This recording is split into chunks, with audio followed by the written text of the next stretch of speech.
러시아 말로 이게 고맙습니다는 말은 다 아시죠? 예, 러시아 말로 고맙습니다 뭐죠? 스파시바, 스파시바. 뭐 그러니까 감정 있는 분들은 뒤에다 악센트를 넣어서 스파시바 이렇게 하십니다. 스파시바. 근데 이 스파시바라는 말을 해도 이 스파시바라는 말 자체가 무슨 말인지 이 정확한 그 어원적 그것을 개념을 잘 모르면 단순하게 그냥 고맙습니다라는 말로 쓸 수가 있지만 이 스파시바라고 하는 것은 이제 복합적입니다. 복합 명사가 되는 명사인데 스파시치라고 하는 동사하고 복이라고 하는 이 명사가 합쳐져서 합성이 된 거예요. 그러니까 스파시치라고 하는 것은 동사는 이제 to save, 구출하다, 구원하다라는 말이 되는 것이고 거기에 이제 명사격인 복, 하나님이라는 말이 이제 합쳐서 스파시바. 그러니까 하나님이 우리를 구원하셨다, 구출하셨다, 죄로부터 건져내셨다는 그런 말, 스파시바라고 이렇게 관용어로 이렇게 사용했었는데 그것이 시간이 지나면서 어떤 일에 대해서 자기가 고마움을 느낄 때 표현하는 말로 쓰는 말로 그래서 어휘가 확정이 된 거죠. 그래서 스파시바가 고맙습니다라는 말을 이렇게 하게 된 것입니다. 아시죠? 뭐 아는 얘기를 다 지금 제가 하고 있는 것처럼 이렇게 하는 그런 표정을 주면 제가 상당히 난감합니다. 그러니까 또 한 가지 나중에 또 얘기를 하겠습니다만 우리 한국 사람들이 어떤 일이 잘 됐을 때 우리는 그냥 단순하게 잘 됐어라고 하잖아요. 근데 러시아 사람들이 잘 됐어라고 할 때 쓰는 말이 뭐죠? 슬라바 보구죠. 슬라바 보구. 이 복이라는 말은 아까 좀 전에 말했지만 하나님입니다. 거기에 누구누구에게라고 하는 우라고 하는 대격전미사가 붙어서 보구가 됐어요. 하나님께라는 말이 됩니다. 슬라바라는 말은 이제 영광이란 말이에요. 영광.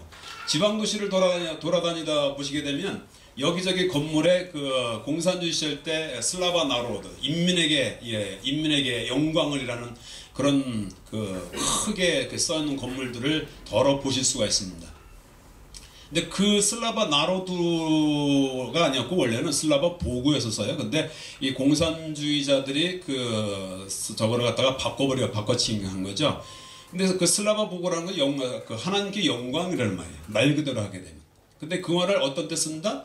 어떤 일이 잘 됐을 때, 잘 됐어! 라고 할 때 쓰는 말이 바로, 슬라바 보구! 라고 쓰는 말이에요. 슬라바 보구. 우리나라, 그러니까 이제 말 그대로 하게 되면, 일이 잘 됐지만, 그러나 이 일이 잘 된 것을 통해서 영광을 받아야 될 것은 바로 내가 아닌 하나님이라는 말이에요. 그게 어떤 일이 잘 됐을 때, 기뻐하는 말을 쓰는 것은 이제 슬라바 보구가 되는 거죠. 대표적인 두 개의 스파시바라는 말하고 슬라바 보구라고 하는 말을 잠깐 말씀을 드렸는데 제가 왜 러시아 정교회를 얘기를 하면서 이 두 가지 얘기를 하느냐면 우리가 러시아에 살고 있습니다만 또 러시아 살고 있어서 또 러시아말을 브로큰 러시아인 것을 하긴 하지만 러시아를 잘 몰라요. 러시아에 대해서. 그죠? 그래서 그러나 이 말들 속에 고맙다는 말, 잘됐어라는 말 속에 어떻게 보면 정말 본질적으로 하나님께 초점이 맞춰져 있는 그런 것이 다 이렇게 숨어져 있는 겁니다. 그죠? 우리 한국어에 고맙다라는 말에 어떤 그런 깊은 뜻이 있나요? 고맙다? 감사합니다라는 말, 그럼 어차피 이제 중국어, 감사, 관심 그런 말이 같이 해지고 한 건데, 특별한 그런 의미는 없지만, 러시아 말은 이것이 대체가 안 됩니다. 그리고 또 여러분께서 많이 사신 분들은 아시겠습니다만 부활절에 되게 되면 아주 신바람 나는 일이 지나다니는 사람들한테 크리스토스 바스크레스라고 외치면은 반드시 대답을 해줘야 되는 거죠. 저한테 뭐라고 합니까? 이스치누 바스크레스. 정말로 살아나셨습니다. 제가 그리스도께서 살아나셨습니다라고 했는데 그 얘기를 들은 사람들은 반드시 저한테 러시아 말로 그걸 해줘야 되는 거예요. 정말로 살아나셨습니다. 그것이 러시아의 어떤 관용적 그런 표현으로 이미 자리를 잡은 거죠. 그래서 그렇게 얘기를 했을 때 대답을 안 해주면 뭐라고 취급당합니까? 상당히 좀 무식한 사람, 니꿀뚜루니, 약간 좀 이렇게 니아브라즈방 니첼로베, 그런 식으로 이렇게 사람들에게 될 수가 있는 거죠. 그러니까 사람들이 다 믿든 안 믿든 간에 다 이렇게 얘기를 합니다. 근데 이 이야기를 왜 하느냐 하게 되면 러시아에 살고 있습니다만 러시아는 전통적으로 기독교 국가입니다. 그래서 러시아 정교회라고 하는데 한국의 기독교 역사 얼마입니까? 뭐 100년 넘었죠 좀. 캐톨릭은 좀 더 오래돼서 200년 정도 됐지만 약간 더 오래됐다고 얘기를 합니다만 러시아는 그 공식적으로 988년에 그 키예프 러시아라고 옛날 명칭인데 키예프 러시아가 공식적으로 세례를 받은 날로 다 알고 있습니다. 988년. 우리나라 1988년에 서울 올림픽이 있었죠. 1988년 때 러시아에서는 우리나라에서 올림픽이 있었지만 여기서는 무슨 일이 있었냐면은 기독교 전례 1000주년 기념 그것이 아주 성대하게 이렇게 진행됐었던 나라입니다. 이 말로나 또 역사를 봤을 때 이 러시아라고 하는 나라는 기독교와 뗄래야 뗄 수가 없는 불가 분리의 그런 관계에 있는 나라라는 것을 우리가 다 알고 있어야 되는데, 근데 이제 우리 한국에서 오신 저를 비롯해서 우리 한국에서 오신 분들은 우리가 다분히 개신교적 환경이 많이 우리가 익숙해져 있습니다. 그죠? 개신교. 우리나라에서 물론 캐톨릭도 있고 러시아 정교회도 몇 군데 있긴 있습니다만, 그러나 전반적으로 우리 크리스찬들은 그 개신교 문화에 이렇게 익숙해 있어서 성당을 가보신 분들은 조금 러시아 정교회가 성당하고 좀 비슷하다는 느낌도 받을 수 있겠지만, 그나마도 안 가본 분들은 러시아 정교회가 전혀 다른 어떤 모습으로 이렇게 보일 수 있습니다. 아주 심할 때는 뭐 예를 들어서 안에 들어가면 알록달록 색칠해 놓고, 그다음에 초 켜놓고 향 피우고 하는 모습이 어떻게 보면은 우리나라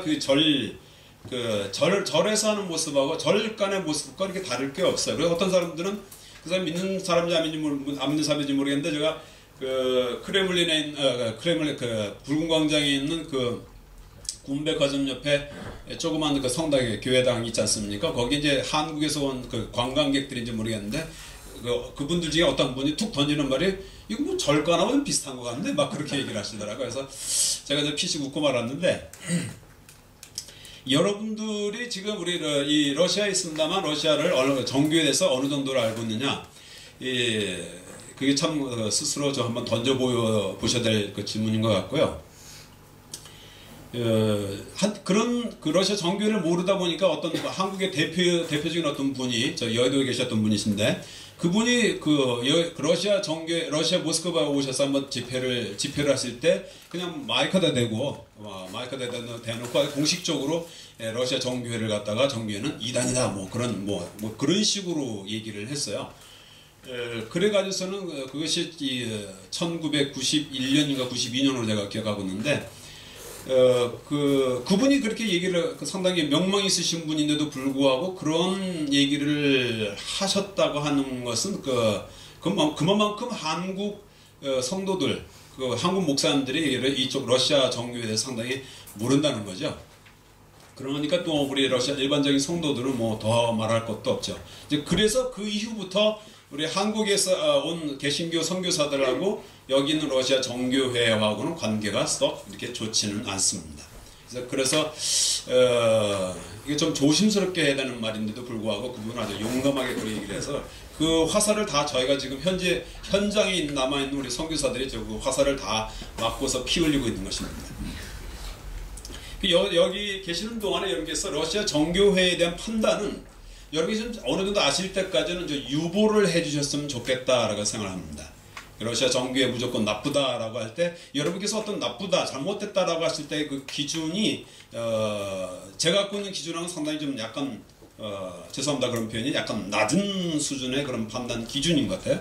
그래서 여러분께서 더 많이 러시아 정교회를 이렇게 아시기 전까지는 러시아 정교회에 대해서 이렇게 너무 이렇게 나쁘다, 좋다, 호불호를 이렇게 얘기를 참는 것이 좀 낫지 않겠나 싶습니다. 한마디로 말해서 러시아 정교회에 대해서는 상당히 우리에서 많은 분들이 좀 오해하고 있다라고 볼 수 있습니다. 이 이거 지금 첫 시작을 제가 나눠드린 원고에 보면 이제 첫 번째 적을 갖다가 동방교회의 시작이라고 얘기했어요. 그죠? 동방교회 시작. 한번 읽어볼까요? 동방교회의 시작. 동방교회의 시작. 옛날에는 잘 아시는 것처럼 교회가 하나였습니다.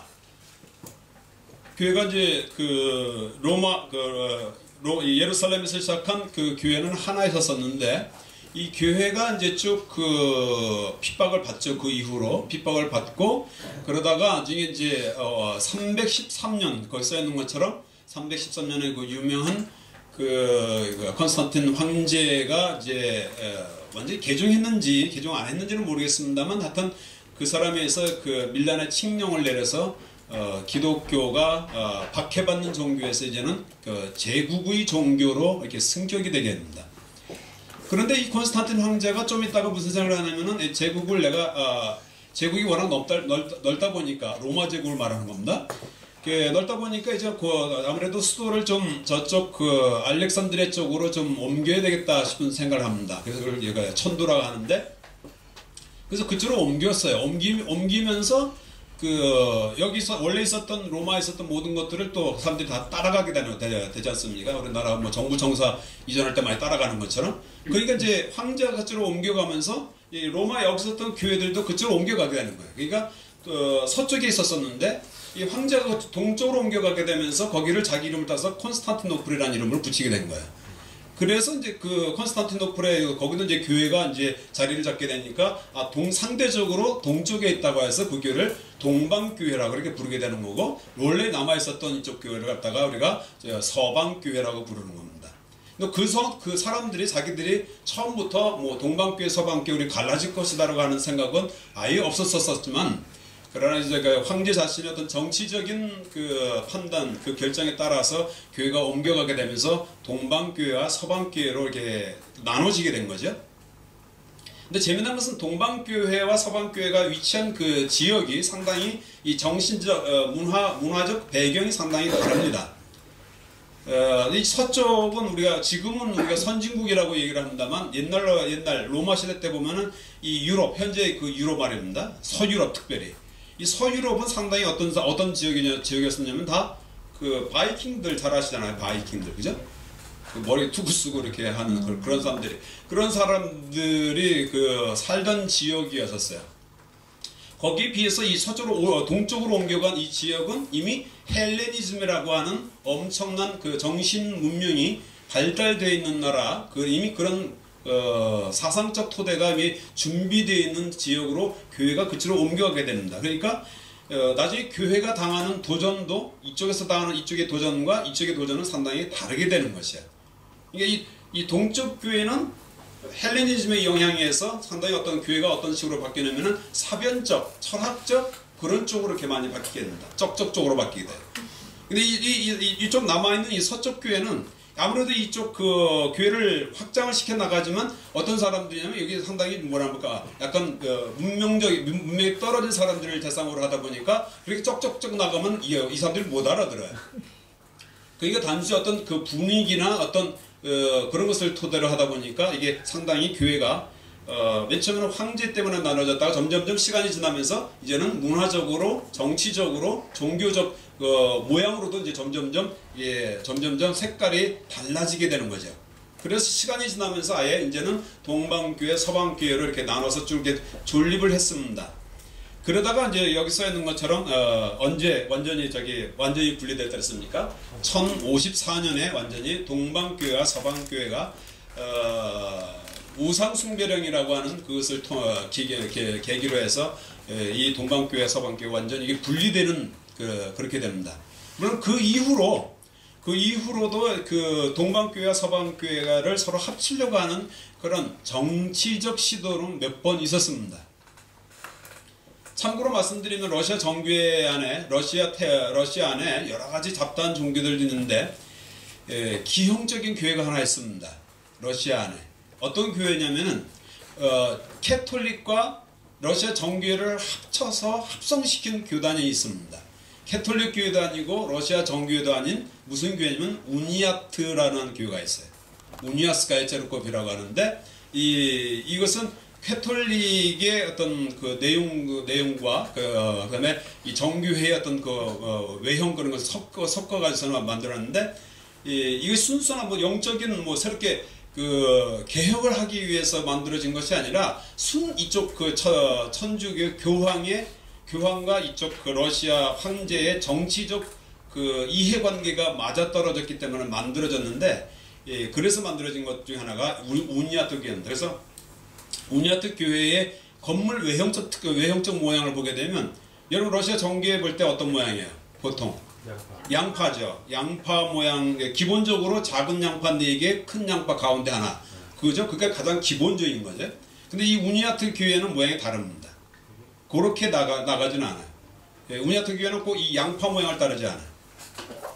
그런데 그러하지만 불구하고 상당히 그거 딱 보시면은 저거 러시아 정교가 아니다는 것을 분명히 여러분 보시면 바로 알게 됩니다. 그런 모양이 있어요.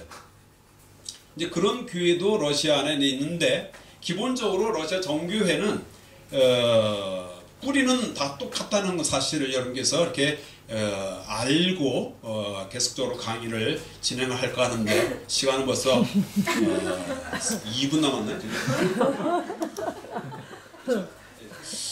성령의 9가지 열매 중에 맨 마지막이 절제야, 그죠? 절제. 근데 중요한 것은 러시아 정교회가 우리가 그 목숨을 걸고 사수하고 있는 이 삼위일체. 삼위일체, 뭐 목숨 걸고라는 말이 이렇게 이해가 가실지 모르겠습니다만, 교회의 역사를 연구하게 보게 되면 이 삼위일체 교리 때문에 얼마만큼 많은 사람들이 피 흘리며 죽었는지 여러분께서 아마 그걸 모르시는 분들은 제 말이 왜 너무 과하지 않나 싶은데, 과한 건 아닙니다. 이 삼위일체라는 이 교리를 갖다가 지키기 위해서 하는 사람들인데, 중요한 것은 이 러시아 정교회가 이 삼위일체 이 교리를 우리랑 똑같이 고백하고 있다는 사실입니다. 그래서 그 근거가 뭐냐면은 그 밑에 그 삼위일체라고 써 있는데, 그 삼위일체 그 밑에 보면 니케아 신경이란 말이 나오죠. 니케아 신경. 또 대답을 안 하시죠? 저는 좀 마음이 급한데, 저기 그 니케아 신경 위에 위를 셋째 줄 보게 되면 381년에 이렇게 써 있습니다. 보시죠? 381년에 콘스탄티노플에 보면 2차 공회에서 오늘날 니케아 신경 또는 니케아 콘스탄티노플 신경을 원리로 신경을 결의하여 오늘날까지 이르고 있고, 이를 동방교회 신자들은 오늘날까지 그 신경을 고백하고 있다. 러시아에서 14개 신조라고 말하기도 하는데, 이것을 지금까지 상당히 우리 개신교 쪽에서도 손댈 필요가 없는 가장 완벽한 신앙 고백인데, 그것을 러시아 정교회도 역시 이것을 그대로 하고 있습니다. 근데 러시아 개신교들은 단지 그것을 이용을 하지 않는 이유가 단순하게, 제가 만난 러시아 목사님들은 단순한 이유가 있더라고요. 왜 안 쓰느냐니까 정교회가 쓰고 있기 때문에 안 쓴다는 말이에요. 그런 건 좀 약간 합리적이지는 못한 것 같아요. 정교회가 쓰고 있다 하더라도 그것이 성경적 근거 봤을 때 잘못된 것이 아니라 간다면 수용할 것은 좀 수용을 해야 된다. 그런데 중요한 것은 러시아 정교회가 이 삼위일체에 대해서 상당히 건전한 그 견해를 견지하고 있다라는 걸 말씀드리고 싶고, 그다음에 이제 이콘 요것만 하고 잠깐 말씀드리겠습니다. 한 1분 30초 내로 마칠게요. 이콘만 하더라도 이콘의 역사를 말씀드릴 필요는 없습니다. 그러나 이콘만 하더라도 이콘의 신학이 다 틀립니다. 예를 들어서 그 캐톨릭도 역시 이콘을 쓰고 있고 러시아 정교도 이콘을 쓰지만, 마리아를 갖다가 그리는 이콘을 보게 되면 상당히 그 초점이 캐톨릭에서는 그 초점이 마리아에게 맞춰져 있는가 하면, 이 정교회 쪽에서의 그 이콘은 어디에 맞춰져 있냐면 마리아의 품에 안겨있는 아기 예수에게 그 초점이 맞춰져 있습니다. 그것만 하더라도, 그러니까 이콘만 하더라도 이렇게 러시아 정교회가 상당히 어떻게 보면 카톨릭에 비해서는 상당히 건강한 어떤 견해를 갖고 있다라고 이렇게 우리가 볼 수 있는 것입니다. 이렇게 해서 한번 보시면, 오른쪽으로 예를 들어서 마리아가 오른쪽으로 아기 예수님을 이렇게 안고 있다고 한 다음에 왼손으로 이렇게 예수님을 가리키고, 왼손으로 안고 있으면 항상 오른쪽 손으로 이렇게 합니다. 한번 비교해 보십시오 나중에. 그런 것만 가지고도 단지 이콘이라는 것만 가지고 우리가 그것만 가지고 왜 이콘을 숭배하느냐라고 하겠지만은, 그러나 그런 차이가 있습니다. 제가 이렇게 해서 지금 김 목사님을 좀 째려보고 있는 것 같아서 마치려고 하는데, 저기 조금 여러분께서 오해를 하고 있는 분들이 많다라고 생각하고 있고, 그리고 오해를 풀 생각이 또 없는 분들도 좀 있는 것 같고 그런데 여기 계시는 동안에 그 러시아 정교회를 한번 틈날 때마다 한번 가보시고 여기 써 있는 데들 한번 보시면서 뭐 성호를 긋는 것도 그렇지요. 성호를 긋을 때도 요거하고 대판 싸웠었어요. 이렇게 성호를 긁 거냐 이렇게 성호를 긁 거냐 가지고 이렇게 하다가 이쪽을 얘기한 사람들 쫓겨나서 저 좀 시베리아적으로 유형을 좀 당했습니다. 그 사람들이 아직도 살고 있습니다. 그 사람들을 스타라야 베라에서 구교도라고 부르죠. 러시아 말로도 있습니다. 스타라야 베라시가. 그 다음에 이제 이쪽으로 하게 되는 사람들 이거는 뭐 삼위일체 성부 성자 성령 삼위를 말하는 것이고 요 밑에 이 두 손가락은 예수 그리스도의 신성과 예수 그리스도의 인성을 상징하는 겁니다. 그러니까 나는 지금 예수 그리스도의 신성을 믿으며 그분의 인성도 믿고 그분이 삼위일체의 동등한 한 위격이시고 그런 것을 고백하는 마음으로 이렇게 성호를 오른쪽 왼쪽으로 이렇게 긋는 거예요. 이 오른쪽 왼쪽으로 긋는 것은 십자가에 못 박힐 때에 예수님의 십자가 양편에 달려 있었던 그 두 강도들을 생각하면서 제가 오른쪽 회개한 강도처럼 이렇게 하면서 제가 회개한 강도처럼 살 수 있도록 해달라고 하고 또 이쪽 회개하지 않은 강도 생각하면서 내가 이러한 사람과 같이 그런 삶을 살지 않게 해달라고 하는 그런 생각을 가지면서 성호를 긋는다고들 얘기를 합니다. 그러니까 이거 얘기하는 것으로 이렇게 보게 되면 우리가 전혀 이렇게 알고 있었던 게 러시아 정교회 그렇게 그것은 아닌데 그러나 한계는 있습니다. 예를 들어서 이콘만 하더라도 그 이콘의 초점이 예수께 맡겨져 있다는 것은 좋은데 단지 중요한 것은 그 이콘으로 모든 것을 설명할 수는 없는 것 아니겠습니까? 그죠? 이콘만으로. 근데 이콘이 전부인 것처럼 그리고 그것을 이콘에다가 너무 나중에는 너무 부여할 이상의 신성함을 부여하고 있다는 데 있어서 좀 문제가 있다는 것이죠. 나머지 시간은 질의 질문 시간에 더 질문을 기다리겠습니다. 예, 감사합니다.